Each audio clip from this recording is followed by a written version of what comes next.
যমুনার তীরে আমরা শিবির গড়েছি। বছরের শেষ দিনে কেন্দ্রীয় সম্মেলন ঘিরে সোহরাওয়ার্দী উদ্যানে বিশাল এই জমায়েত বাংলাদেশ ইসলামী ছাত্র শিবিরের। একদিন জনগণ জাগবে। সম্মেলনের প্রথম অধিবেশনে বক্তব্য রাখেন সংগঠনটির সভাপতি মঞ্জুরুল ইসলাম। বলেন, কিছু কুচক্রী মহল এখনও চাঁদাবাজিতে লিপ্ত।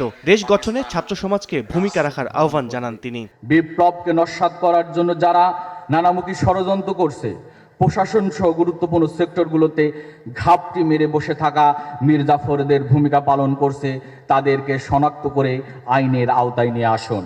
ছাত্র শিবিরের সদস্য সম্মেলনে বক্তব্য রাখেন দেশি বিদেশি ছাত্র সংগঠনের প্রতিনিধি সহ জামায়াত ইসলামীর কেন্দ্রীয় নেতারা। ফ্যাসিবাদের দোসরদের ষড়যন্ত্রের বিরুদ্ধে ঐক্যের ডাক দেন বক্তারা। বিশ্ববিদ্যালয়ে যদি কমিউনিজমের চর্চা হতে পারে, সেকুলারিজমের চর্চা হতে পারে, তবে কেন বিশ্ববিদ্যালয়ে ইসলামী আন্দোলন বা ইসলামী রাষ্ট্র ব্যবস্থার চর্চা হতে পারবে না? সম্মেলনে যোগ দিয়ে ২৪ অভ্যুত্থানে ছাত্র শিবিরের ভূমিকার প্রশংসা করেন জাতীয় নাগরিক কমিটির মুখ্য সংগঠক সার্জিস আলম। কেউ কোনোদিন সত্যকে চাপিয়ে রাখতে পারে না। সত্য প্রকাশিত হওয়ার সময়ের শুধু অপেক্ষা।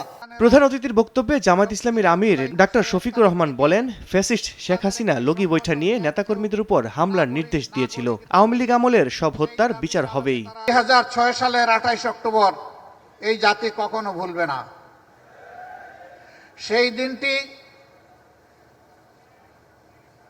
ফ্যাসিস্ট দলের নেত্রী তার সহকর্মীদেরকে ঢাকায় লগি বৈঠা নিয়ে হাজির হওয়ার জন্য আহ্বান জানিয়েছিলেন।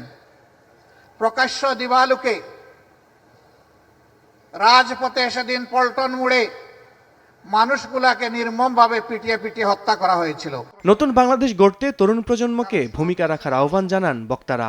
যুবক এবং ছাত্ররা সবসময় তাকে অন্যায়, দুঃশাসন এবং নির্যাতনের বিরুদ্ধে।